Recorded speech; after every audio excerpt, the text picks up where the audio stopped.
A little less than a year ago, I mentioned to my boss that I wanted to fulfill a dream of mine to bring my mom overseas due to personal reasons for an extended period of time. Gracious enough, they allowed me to do this while I'm still being employed. I want to share with you today the insights that I have and what I've realized through this mini retirement that I've gone through for the last 6 months, and I've recently just returned. Hopefully this video will help you determine whether mini retirements will work for you, how and when to plan a mini retirement. Let me get into this video today and I hope it will help you. Let's go.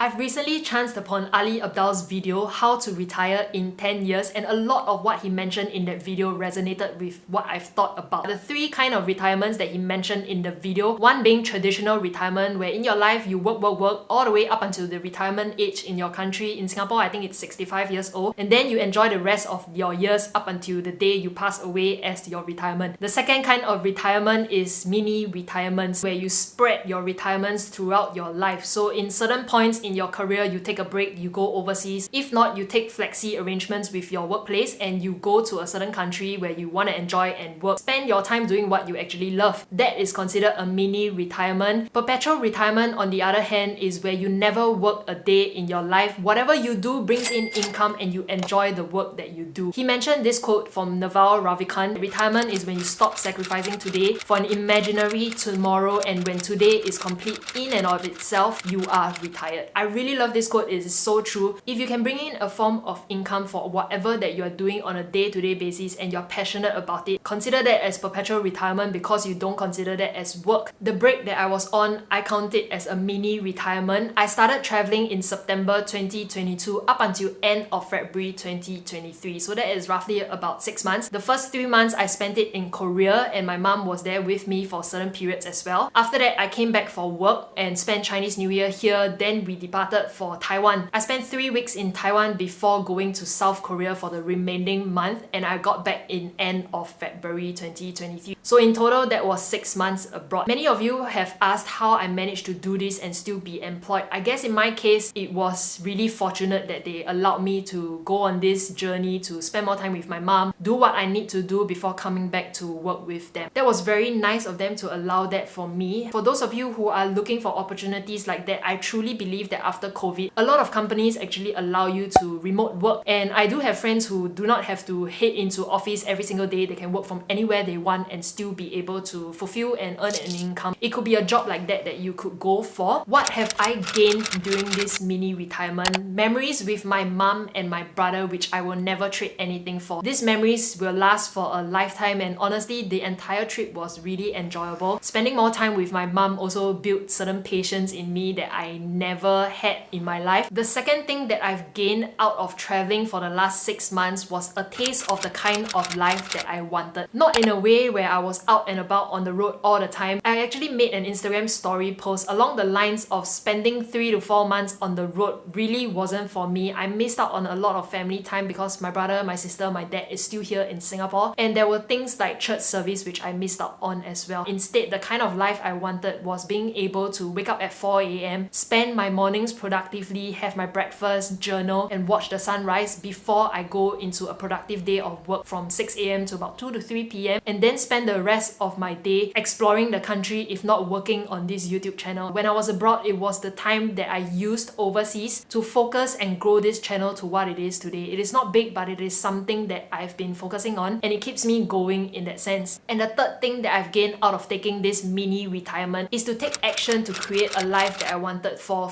myself. I'm experiencing sort of like a career transition right now. I'll share more when I have more details finalized mid this year, so stay subscribed, follow along on this journey. It's gonna be exciting. These are the 3 things that I've gained out of taking this mini retirement. It wouldn't be a video of mine if we didn't cover the cost of whatever that I've incurred during the last 6 months of being overseas. So in total, I spent $10,376.87 for 3 months in Korea, 1 month in Taiwan, and then back for another month in South Korea again. The first 3 months in South Korea, I spent a total of $6,000 to $7,000, and the remaining $3,000 was $1,500 in Taiwan. And in Korea, for my last month, I managed to cut down expenses and only spend $1,000 over there. The flights that I've gotten was very cheap. If you want to find out how I optimize for travel, watch this video, which I'll link up above and also down below. Now let's talk about the sacrifices I made by taking this mini retirement.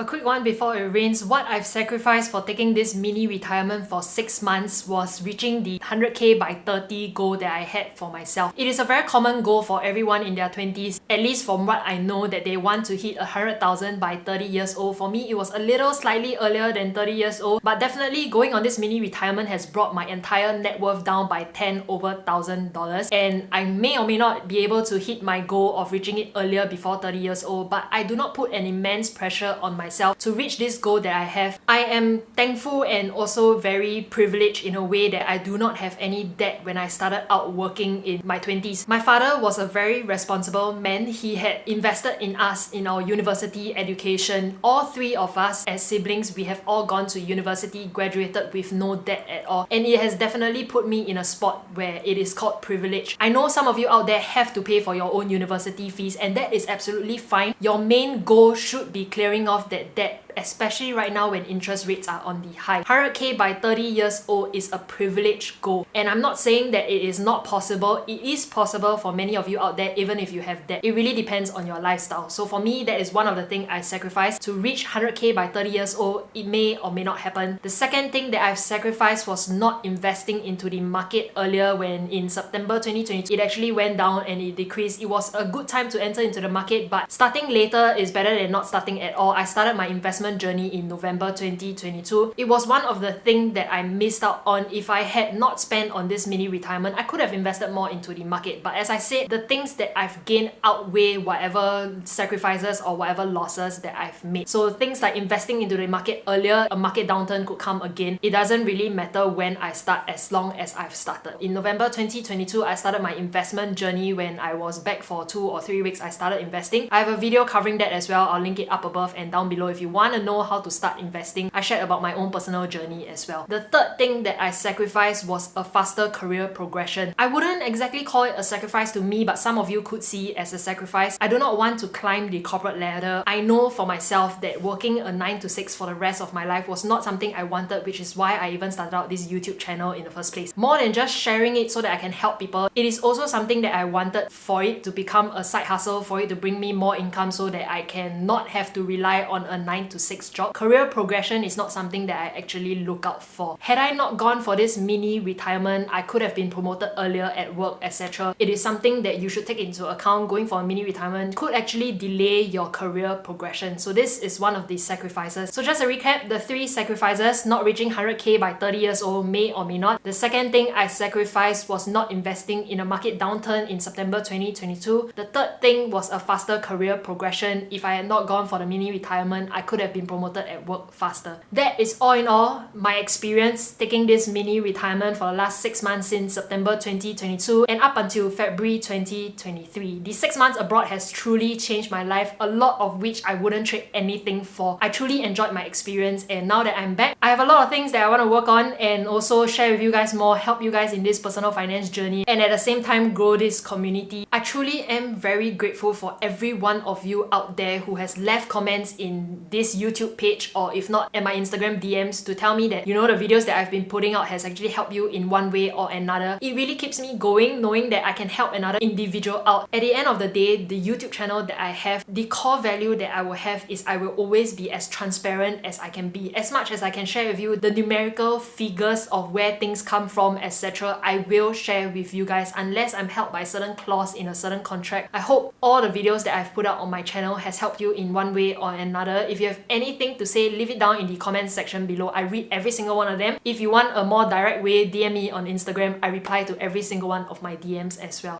I've recently opened up a Google form of which you can fill in, and I will arrange a one-to-one call with you to help you with your personal finance, the very basics of it. You can refer to this video where I cover all the basics on how to optimize your money for 2023. In that session, you can ask me any questions and we'll cover everything according to that video. So if you want to chat and you want to know more about your own personal finances, how you can improve, etc., as much as I can, I want to give back to the community, so I'm opening this up. You can fill in this Google form and I'll get back to you. That is all for today's video. I hope by watching this video and my journey sharing about my mini retirement, it could give you some ideas for trying to take a mini retirement for yourself. At the end of the day, life is meant to be enjoyed, and don't be so stressed in whatever that you're facing. We are all in this together. So that's all I have for today. I'll see you in my next video. Bye bye.